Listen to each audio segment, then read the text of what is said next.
but you'd have to answer to.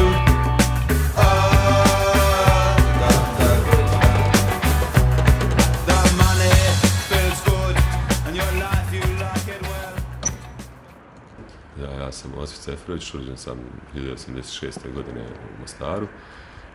Živio sam do rata u ulici Alekse Šantića. Imam zaista divne uspomene iz tog perioda.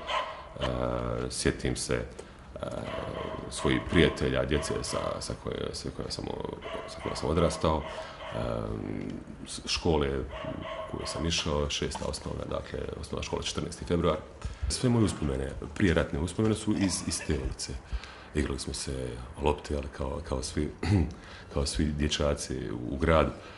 Igrali smo se limune i naranče. To je bio isto period nekih prvih simpatija, ljubavi i tako dalje. Mislim da bi se današnji roditelji uplašili da svoju djecu puštaju kao što su naši roditelji puštali. Tako smo se mi često spuštali do samih obala Neretve. To je bio dio koji je sada dosta izgrađen. Sad tamo postoje kuće. Kada sam ja bio dijete, tamo su bile neke bašti, sve onako bila divljina, to je bila prava džungla i za nas je to bilo nešto stvarno.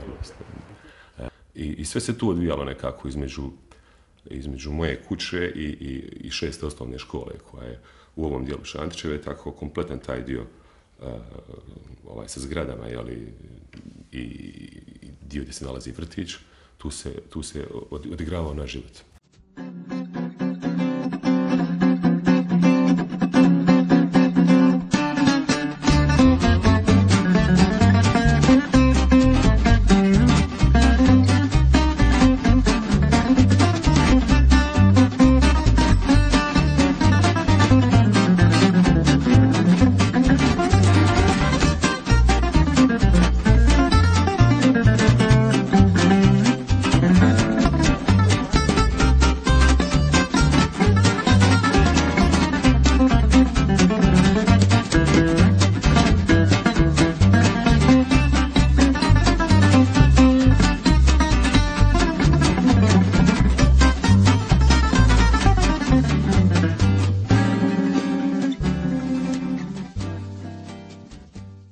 Ja sa sigurnošću mogu tvrditi da u Šantićevoj ulici, tamo gdje sam ja odrastao, apsolutno nikada nije bilo riječi o nacionalistvu. Mi smo jednostavno bili iz Šantićeve.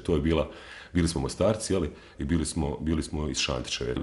Ono što je bilo bitno je to kako ste igrali lopte, bile su cijenjene vaše karakterne crte, da li ste dobar drug i tako dalje.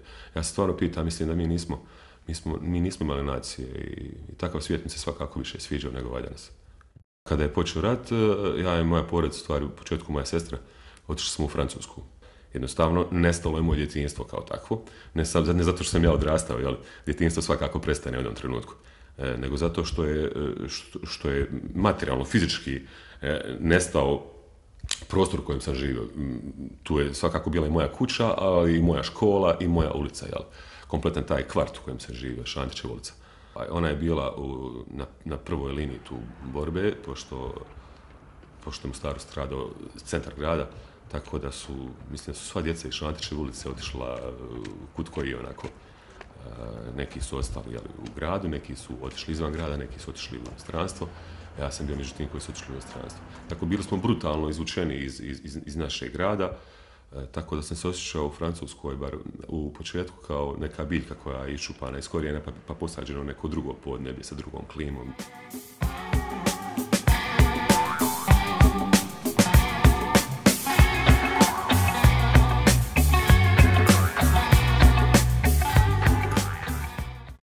Pošto je Šantićeva dosta duga ulica, sad je ona podijeljena na dva dijela, to je Šantićeva ulica, s jedne strane, s druge strane ulica Mile Budaka.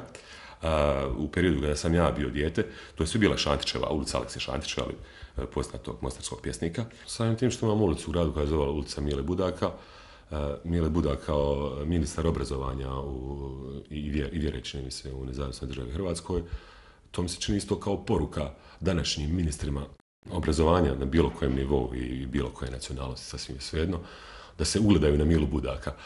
Ulice nose imena ljudi koji su, kako da kažem, ulice važnih, bitnih ljudi u istoriji, čiji bi primjer trebali pratiti. Ulice Mile Budaka, Vokića i Lorkovića, ulica Kardinala Stepinca, Jure Francetića, da.